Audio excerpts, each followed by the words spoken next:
हे राम।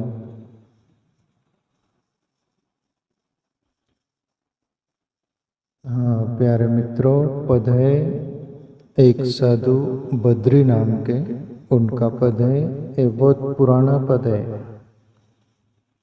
मैं पालवाले बापू जी के साथ रहता था ना। हम बापू जी भजन गाते थे तो ये भजन भी उनके मुँह से मैं सुना हूँ, आप भी सुने होंगे शायद। मैं भी गाता था इसको, पर अभी गायन चला गया। तो बहुत पुराना भजन है। इसमें मनुष्य का शरीर पर कुछ मानव शरीर कितना कीमती है मनुष्य का, उस पर है। नर तेरा चोला रतन अमोला, वीरता खोवे मतना। वीरता खोवे मतना, नींद में सोवे मतना। नर तेरा चोला रतन अमोला, वीरता खोवे मतना।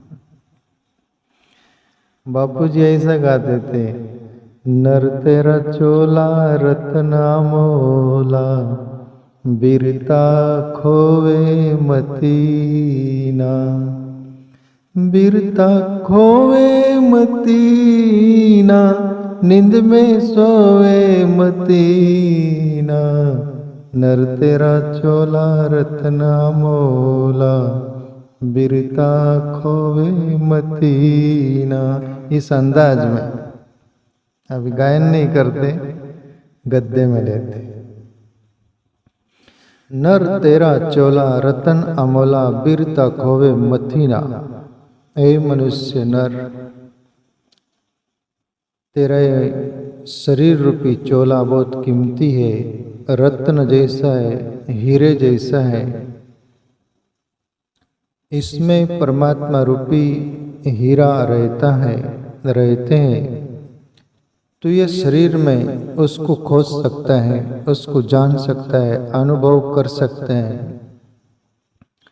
प्यारे मित्रों, बहुत लोग बोलते हैं कि साधु भी बोलते कुछ कुछ बेचारे जो साधना नहीं कर पाते, वो जो खोज नहीं पाते, ये दुनिया का हिस्से है। उस अंदाज में साधु भी बोलते हैं कि ईश्वर परमात्मा हमारे अंदर ही है, तो फिर क्यों खोजना।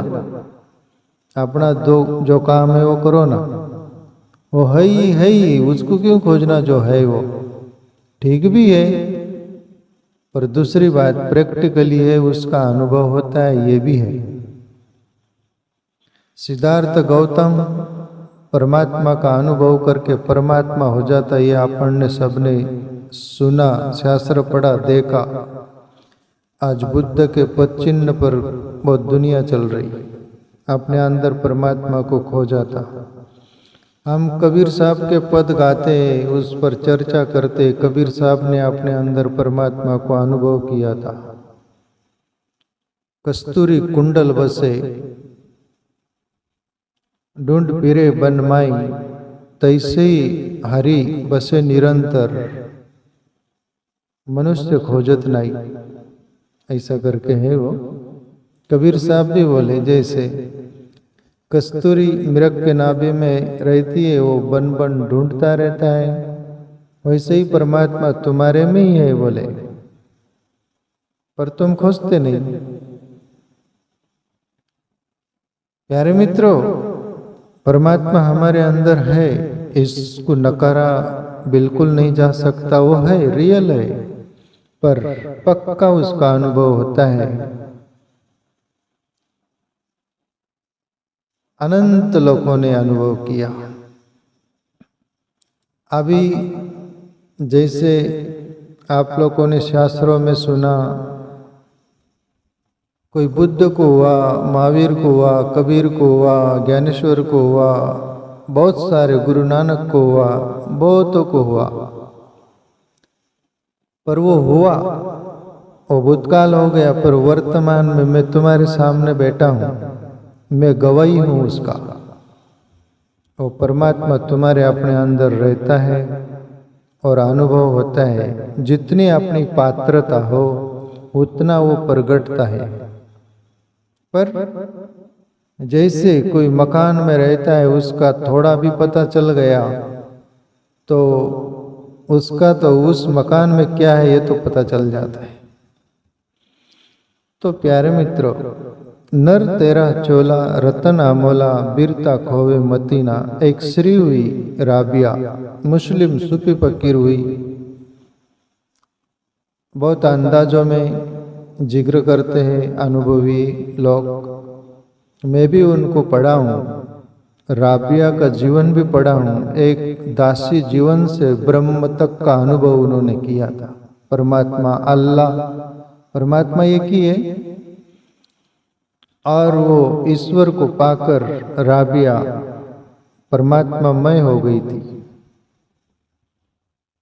और उनका एक संगी साथी एक हसन नाम का सूफी फकीर था, पर परमात्मा का अनुभव उसको हुआ नहीं था। वो बहिर्मुख था, तीर्थ यात्रा घूमता था, इधर उधर घूमता था, बहिर्मुख था वो, अंतर्मुख नहीं था। और राबिया अंतर्मुख वो अनुभव की थी परमात्मा को। और राबिया के इर्द गिर्द लोग भी ऐसे थे जो बहिर्मुख थे। राबिया ब्रह्मज्ञानी थी, वो बोला करती थी कि वो परमात्मा, वो अल्लाह मैंने मेरे अंदर पाया है, तुम भी पा सकते हो, पर कोई सुनने को तैयार नहीं था। उसका पास आने वाला मित्र जैसा वो हसन सूफी फकीर, वो भी नहीं सुनता था। तो एक दिन राबिया ने, संत क्रिया करूनी दावती वाली बात, संत कोई सुने नहीं माने नहीं तो फिर कोई क्रिया करते हैं। और राबिया ने, एक रोड था बड़ा, वहाँ लाइट जल रही थी, गांव नगर जो भी था, और रोड पर जाकर कुछ खोज रही है राबिया। और लोग आकर देखते, राबिया क्या खोज रही? बोले मेरी सुई खो गई। तो एक दो लोगों ने मदद किया कि चलो कहाँ है, देखे रोड पर खोज रहे, पूरा गांव आ गया। वाह, जो भी उनके इर्द गिर्द लोग थे सब आकर सुई खोज रहे, वो लाइट में, उजाले में, प्रकाश में। और कहीं वो सुई नहीं मिल रही। राबिया से बोलते आखिर राबिया सुई कौन सी जगह खोई थी वो तो बता। राबिया बोली सुई तो मेरी कुटिया में खोई है। बोले तो वो सिर ठोक लिए, राबिया तू हम पहले ही जानते मानते तू पागल हो गई है। सुई तेरी कुटिया में खोई है अंदर, और तू रोड पर खोज रही। तू पागल तो पागल, हमको पागल की। कितना समय खराब हो गया, बर्बाद। ऐसा था तो वहां लालटेन लगा कर तेरी कुटिया में खोजना चाहिए ना। तब राबिया बोली कि अरे यही तो बात है। बैठो बोले सब। वो हसन सूफी फकीर भी था, उसको भी बोले तू भी बैठ। जो सुई में रोड पर खोज रही थी और सुई मेरी कुटिया में खोई है, ये तुमको पता चल गया।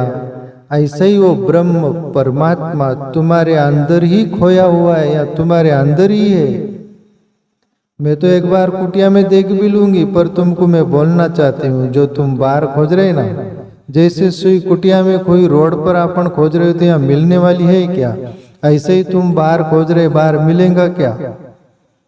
वो कुटिया रूपी जैसे मेरे देह में ही मुझे मिला है। तो वो हसन फकीर से लेकर सभी को बोली राबिया कि वो तुम्हारे अंदर है, खोजो। इसलिए प्यारे मित्रों, ये मनुष्य शरीर जो है बहुत कीमती है। रत्न और हीरे से बढ़कर कोई धातु नहीं इस पृथ्वी पर।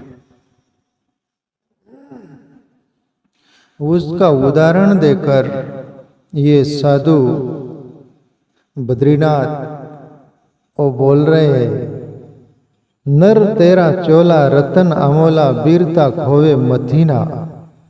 हे नर, हे मनुष्य, इसको वीरता मत खो दे। खो ही रहा है आशा में। आशा ही जीवन है, निराशा ही मृत्यु जो बोलते हैं, तो आशा को पकड़ कर जीता है। निराशा भी हो गई तो आशा को संभाले रखता है कि आज नहीं तो कल तो मिलेगा, पर कहीं किसको नहीं मिला, कुछ नहीं मिला, मिलने वाला नहीं है। नर तेरा चोला रतन अमोला बीरता खोवे मतीना। प्यारे मित्रों, ये बीत रहा है, एक एक क्षण, एक एक मिनट, दिन, महीना, साल जा रहा है। कम से कम इतना तो हमें थोड़ा सा सूझबूझ आ जाए कि आंखें बंद करे, खोजे तो हमारे अंदर है। अनंत लोगों को मिला है, हमको भी मिलेगा। प्रयास करिए। तुमको देह मिली है नर की, भक्ति करी नहीं तो हरि की। सुध बुध भूल गया उस घर की, सुख में सोवे मतीना। नर तेरा चोला रतन अमोला बीरता खोवे मतीना। तुमको देह मिली है नर की, बोले मनुष्य की देह मिली है, वो कीमती है। और भक्ति तो ईश्वर की नहीं, दुनिया की गुलामी की, चाकरी की, दुनिया की ओर मुख किया, बहिर्मुख होकर जीवन को खो दिया। अंतर्मुख होता तो अंतर्यामी परमात्मा तुझे मिल गया होता। भक्ति करी होती, एक मार्ग है भक्ति का, एक मार्ग है ध्यान का। कोई भी अपना लेता तो वहां तक तू पहुंच जाता। तुमको देह मिली है नर की, भक्ति करी नहीं तू हरि की। शुद्ध बुद्ध भूल गया उस घर की, ओ घर संतो सो निज देश हमारा। जहाँ जाए फिर हंस न आवे। ब्रह्मानंद भी बोले, कबीर भी बोले, ये दोनों का पद है इस अंदाज में। संतो सो निज देश हमारा, हमारा वो देश है, ये देश नहीं। या तो अपन मेहमान के रूप में आए हैं 2 दिन के लिए, मान लो। वो जो जन्म शब्द आता है ना, ज, और पीछे म आता है, और बीच में टिम्ब आता है न, आधा। ज यानी तू आया इस दुनिया में, टिम्ब इतना जीवन है, उतने में तू संभल जा। पीछे म खड़ा है, तेरी मृत्यु होगी ये शरीर की। तो आधा टिम्ब है, न वाला उतना ही जीवन है, उसमें तू कोई गुरु सदगुरु को सुन ले, उसकी बातें, और उधर चल पड़। तेरी बाजी लग जाएंगी भैया, नहीं तो तेरा जीवन वैसा ही खो जाएगा। सभी खो रहे, तू भी खो देगा। सुख में सोवे मतीना। और यहाँ इस आश्रम में अपने यहाँ आते, अभी मेरा तो जीवन मेरे अपने अंदाज का है, ढंग का है, पर कुछ लोग आते हैं, यहाँ की शांति देखते एकदम सन्नाटा, वो बोलते कुछ, वो बात करते, यहाँ नींद बहुत आएंगी।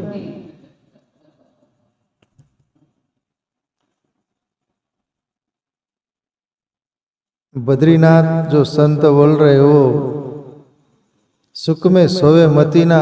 घर तो सोता ही सोता है, यहाँ भी सोने का सोचता है, यहाँ नींद बहुत अच्छी आएंगी। अरे तेरे संस्कार, तेरी अंदर की सूझबूझ, नींद ही ख्याल में रहती तेरी। भजन ध्यान नहीं ख्याल में रहता है कि यह भजन कितना अच्छा होगा, कितना ध्यान अच्छा होगा, वो नहीं, या नींद बहुत आएंगी। भरतरी साधु बने, जोगी बने, राजमहल छोड़ दिए, जंगल में गोरखनाथ से मिले, और फिर ध्यान करते, और फिर निंद्रा सताती, निंद्रा देवी।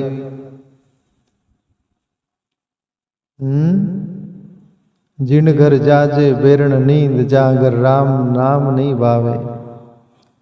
राज छोड़ने लीवी फकीरी, हरि मिलन के काज, ऐसा करके वो है।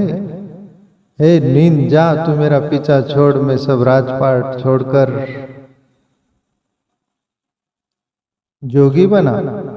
ईश्वर को खोजने के लिए, पाने के लिए तू क्या बीच में आन पड़ी। पर हमारी जो सोच हुई।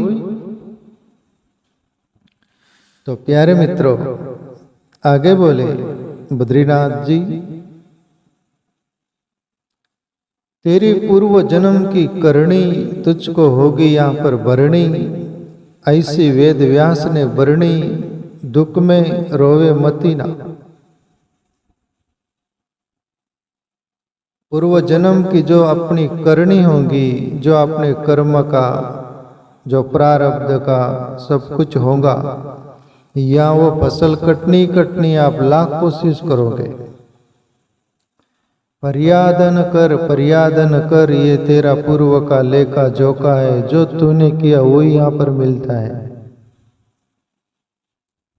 क्या फरियाद करना, वो मिलना ही है। पर उसको भी साक्षी भाव से, दृष्टा भाव से देख, ये भी प्रारब्ध है। सुख हो कि दुख हो, दोनों को तू देखने वाला, अलग खड़ा होकर देख। सुख भी तू नहीं है, दुख भी तू नहीं है, तू चिदानंद रूप है। न पापम न पुण्यम न सुखम न दुखम, चिदानंद रूप शिवोहम शिवोहम। आदिगुरु शंकराचार्य बोले, न मैं पाप हूं, न पुण्य हूं, न सुख है, न दुख हूं मैं वो चिदानंद स्वरूप हूँ। वही हमारा स्वरूप है। प्यारे मित्रों, कोई भी संत अनुभवी इतना सारा बोलते हैं कि तुम परमात्मा को खोज लो, पालो, वो मिला ही हुआ है। पर उसका अनुभव साक्षात्कार हो जाने के बाद परमात्मा में समा जाता है। वो जीवात्मा जो उससे विलग हो गई है, उसमें समा जाती है। इतना ही राज है उसमें, नहीं तो मिला ही हुआ है। तुम्हारी मौत तो नहीं होती, परमात्मा की भी मौत नहीं होती, तुम्हारी भी नहीं होती, पर तुम्हारा शरीर छीने जाता है। वो अनुभव हो जाने के बाद तुम्हें शरीर लेने की जरूरत ही नहीं है। चिदानंद रूप शिवोहम शिवोहम, वो सच्चिदानंद स्वरूप अपन हो जा सकते हैं। ये फैसिलिटी है। तेरी पूर्व जन्म की करनी तुझको होगी यहाँ पर बरनी, ऐसी वेद व्यास ने बरनी, दुख में रोवे मथीना। और अज्ञान में ही दुख में हम रोते हैं प्यारे मित्रों, ज्ञान में नहीं रोने की वो विदा। ज्ञानी हंसते हुए जीता है, अज्ञानी रोते हुए जीता है, इतना ही फर्क है। वैसे ही जैसे कोई नींद में सोया है, स्वप्न आ रहा है, उसमें कूदता है, चिल्लाता है, उसको वेदना कितनी हो रही, कोई जागा हुआ देखता है, वो हंसता भी नहीं, रोता भी नहीं, वो सोचता है, समझता है कि इसको हो क्या रहा। पर जो नींद में है उसको कितनी पीड़ा हो रही, उसके कोई छाती पर बैठ गया है, मुंह दबा रहा है, क्या क्या कर रहा है उसके साथ, वो चिल्ला रहा है, बचाओ बचाओ, कोई नहीं बचा रहा उसको। पर जागा हुआ देख रहा है, उसको कोई गम खेत कुछ है क्या, वो समझ भी रहा है उसको तेरू क्या हो रहा है। पर मैं जाग गया, मुझे कुछ नहीं हो रहा, मैं उससे बाहर आ गया, वो स्वप्न है। ऐसा ही वो ज्ञान बोध हो जाने के बाद ज्ञानी स्वप्नवत देखकर जीता है। ये हम है ही नहीं। और अपन जैसे नींद में सोया स्वप्न को शाश्वत मानता है जो का तो, और वह पीड़ा भोगता है।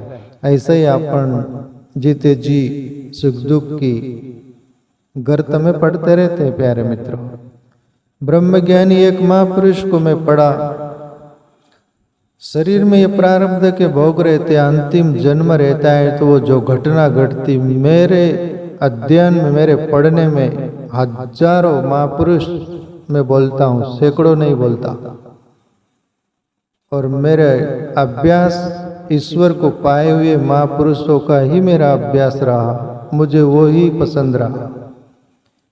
तो मैं सैकड़ों महापुरुषों को बड़ी बड़ी बीमारी से ग्रस्त होते हुए वो पढ़ा, यहाँ तक कि ऐसे संतों को उनमें कीड़े पड़ते हुए, एक संत थे उनके कीड़े पड़ गए, एक एक इंच के कीड़े, सब घाव हो गया। उनके भक्त भी बहुत थे। भक्त बोले कि डॉक्टर इलाज करते सब कुछ, वो संत बोले नहीं, ये मेरा प्रारब्ध है और ये मैं देख रहा हूँ, ये कीड़े जो है ना, इनका ऋण है, मेरा अंतिम जन्म है, ये शरीर अभी दोबारा मुझे मिलने वाला नहीं, मैं मुक्त हो गया हूँ, पर इनका जो ऋण बाकी है, ये कीड़े बन के मेरे घाव खा रहे हैं, ये सब खून पी रहे हैं अंदर का जो है वो, और इनका भी आखिरी ऋण है, उतना ही है, इनका भी चुकता हो जाएगा, मेरा भी, मैं ऋणानुबंधन से मुक्त, मैं तो आत्मरूप से मुक्त हो गया। वो हंसते हुए बोल रहे संत, और वो नीचे कीड़े गिर जाए वो घाव में से, तो संत उठाते घाव में डालते। वो भक्त तो बोले बाबा ये भी हद कर रहे आप। बोले नहीं नहीं नहीं नहीं, बेचारे नीचे गिर गए, आप खा लो, कीड़े पड़ गए हैं इतना, वो सब कुछ यातना, वो पीड़ा हो रही है, फिर भी मुस्कुराते हुए जी रहे। ये ज्ञान की परिभाषा है। ज्ञान हो जाने पर इतना कुछ नहीं रह जाता, और अपने में कीड़े पड़ जाए तो अपन अपनी हालत गंभीर। इसलिए ये ज्ञानी महापुरुष बोलते कि ईश्वर तुम्हारे अंदर है, वो अनुभव तुम कर सकते हो, और बस हंसते हुए जिंदगी जीकर मुक्त हो जा सकते हो। ये फैसिलिटी है। आगे बोले,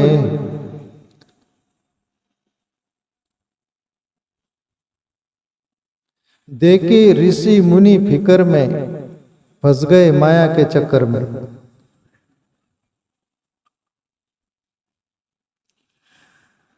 बापूजी भजन गाते थे, पर ऐसे इतने भावार्थ नहीं करते थे, क्योंकि मैं उनके साथ में रहता, तो भजन के इसमें गाते थे। कोई समझने वाले भी नहीं थे जब बापू गाते थे। अभी इनका भावार्थ यदि बापू करते तो लोग समझते क्या? नहीं समझते। देखे ऋषि मुनि फिकर में फंस गए माया के चक्कर में, नैया फंस गई भवसागर में, इसे डुबो वे मत ही ना। आप जरा सोचिए, ऋषि मुनि सब फिकर में, सब पड़ गए माया के चक्कर में। आप ऋषि मुनियों को कौन सी माया पकड़ी? प्यारे मित्र, माया एक ही है, चाहत।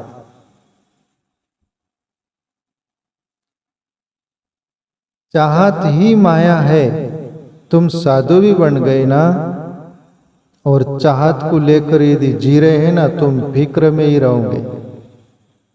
मुनि बन जाओ, ऋषि बन जाओ, साधु बन जाओ, जोगी बन जाओ, कोई भी बन जाओ,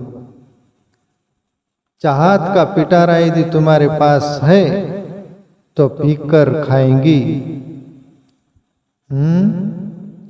एक सूफी फकीर बोले, चाह नहीं चिंता नहीं, बंदा बेपरवाह, जिसको कुछ नहीं चाहिए वो शहंशाह का शहंशाह। बोले चाह नहीं तो चिंता नहीं, चाह है तो चिंता है, चिंता है ना फिकर। गोरख और मचिंदर गुरु चेला थे। मचिंदर भी पहुंचा हुआ था, पर क्या पता नहीं कहाँ अटका हुआ था, पर गोरख पहुंचा हुआ था। गोरख तो जबरदस्त हो हुए जोगी योगी। मचिंदर गोरख जा रहे थे कहीं पहाड़ी के जंगल के रास्ते से, और मचिंदर की झोली में कुछ था, और मचिंदर नाथ को पेशाब आ जाए तो गोरख को वो झोला देते थे। गोरख संभालना, ये डर है, ये डर को संभालना। गोरखनाथ दो एक बार देखे ऐसी क्या डर है, पर खोले नहीं, डर को संभाले। तीसरी बार और मचिंदर नाथ बोले, गोरख ये डर को संभालना। गोरखनाथ बोले, मेरे गुरुजी को डर खाए जा रही है, और मैं चेला क्या काम का?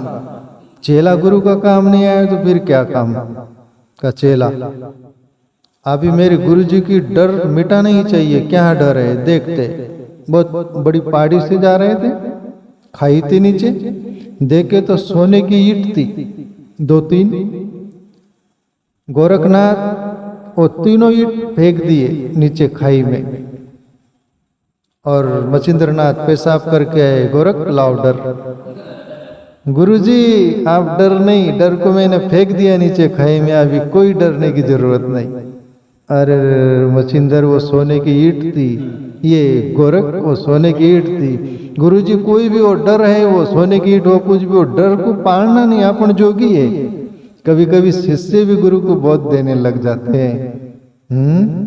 कभी कभी गुरु को भी माया का चक्कर घेर लेता है, पर कोई शिष्य हो तो वो भी गुरु को बाहर निकाल देते हैं। और मच्छिंदर नाथ बोलते, गोरखनाथ गोरख, जिंदगी में मैं पहली बार निर्भीकता महसूस कर रहा हूं। धन्यवाद तेरे को, तू डर फेंक दिया, नहीं तो मैं डर को संभाले ले रहा था। और डर फिकर थी, गोरख को बोलते थे संभाल, मतलब फिकर है ना उसकी। तो यहां पर यही बोल रहे, देखे ऋषि मुनि फिकर में फंस गए माया के चक्कर में। आहा, बिल्कुल आश्रम बढ़ाना है, एक नंबर आश्रम आ जाए इस पृथ्वी पर हमारा, तेरा सत्यानाश हो जाए। एक नंबर भक्त मेरे रहे। स्मरण आ रहा है मेरे को, एक संत को मैं पढ़ा था, उनके भक्त सैकड़ों किलोमीटर बाल बिछा दे अपने गुरु के चरण में, इतने शिष्य थे और लोगों को ज्ञान देते थे, सत्संग करते थे, अट्रैक्शन इतना होता था लोगों का, पर ब्रह्म ज्ञान नहीं था उनको। और कहती कि एक कोई ब्रह्म ज्ञानी से पाला पड़ा उनका। तब हाथ जोड़कर वो बोले कि प्रभु, भक्त मेरे बहुत है, पैसा बहुत है, आश्रम भी बहुत बड़ा है, मुझे कोई कमी नहीं, पर आपने जो पाया वो मैं पाया नहीं, मैं कंगाल हूं। वो ब्रह्म का अनुभव मुझे नहीं हुआ, उसके लिए मुझे क्या करना पड़ेगा?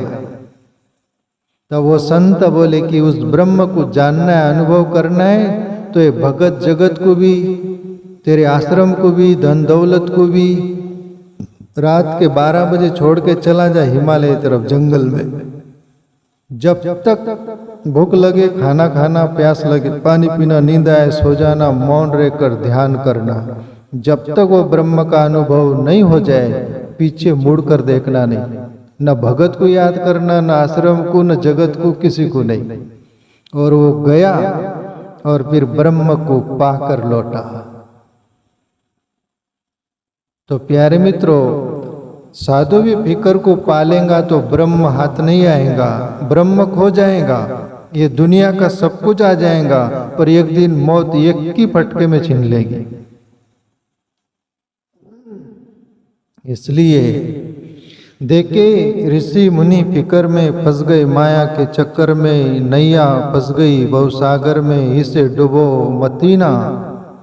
बदरी बांध कमर हो तगड़ा, आगे जम से होगा झगड़ा, सीधा पड़ा मोक्ष का दगड़ा, ईस्मत जोए मतीना।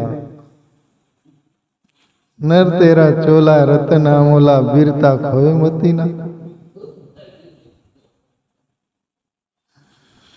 बद्रीनाथ बोल रहे, बद्री बांध कमर हो तगड़ा, आगे जम से होगा झगड़ा। बोले जम राजा खड़ा है आगे, उससे कुश्ती लेना है, झगड़ा करना है, युद्ध करना है, बोले उससे पार जाना है। तो तगड़ा हो यानी साधना कर, भजन कर, उसको बोलते तगड़ा। कोई खा पी कर तगड़ा हो तो वो नहीं, आत्मबल से तगड़ा, आत्म साधना कर। बद्री बांध कमर हो तगड़ा, आगे जम से होगा झगड़ा, सीधा पड़ा मोक्ष का दगड़ा। दगड़ा यानी पत्थर, बहुत वजनदार है मोक्ष का वो दगड़ा। बोले मोक्ष पाना है तुझे, जन्म मरण का फेर मिटाना है ना, इत उत जोए मती ना, फिर इधर उधर मत भाग। ये कर लूंगी वो कर लूंगी, इधर जाऊंगी उधर जाऊं, ऐसा करूं ऐसे, इधर उधर जोए मती ना, एक जो। इसलिए कबीर बोले एक साधे सब सदे, एक साधे से सब हो तो है, सब साधे से एक न होए। तो एक हमारी मंजिल हो, सब छूट जाए तो छूट जाए। ब्रह्मानंद जैसे लगी लगन हरि ध्यान करने में, जगत की प्रीत छूटे तो छूटन दे।